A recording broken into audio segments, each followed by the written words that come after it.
Happy Friday, Year 1.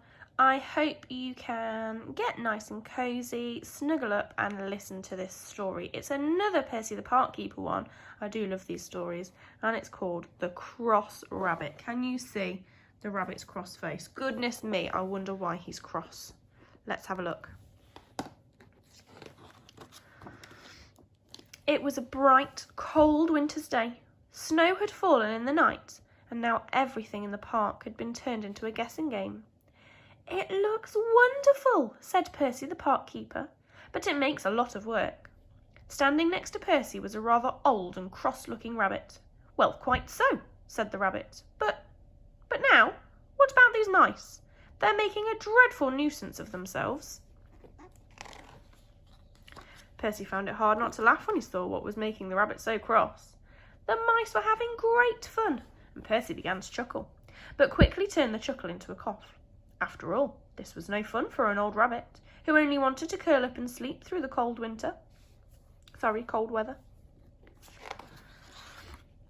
"Now come along, you mice," said Percy. "You must go and play somewhere else. And," he added, "try to stay out of mischief." The mice looked very disappointed. Slowly, they walked away, dragging their toboggans behind them. I'm just going to pause here. Toboggan. Does anybody know what a toboggan is? It's like a sledge. They were using their leaves as a sledge, as a toboggan. The old rabbit said thank you to Percy and then disappeared into his burrow. Percy got on with his clearing the snow. It was hot work, even in the cold weather. First, he took off his cap, and then scarf, and then even his gloves. Percy worked hard all morning.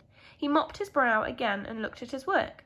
"Very good," he said to himself. "I think I deserve a spot of lunch." Percy reached for his bag and pulled out a flask. "That's funny," he said. "I'm sure I put a cup on the top of this morning. I know, I'll have my yoghurt first and then drink from my empty carton." Percy took out a strawberry yoghurt and began to rummage through his bag. "That's odd," he said.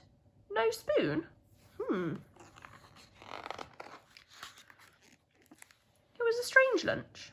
A lid was missing from a small box of dates, and the bottom half of one of Percy's cheese rolls had disappeared. And Percy was sure he had packed an orange, but there was no sign of it now. It was all very puzzling. It felt colder to Percy as he went back to work. He reached for his scarf and his cap. Oh, but now they had disappeared too.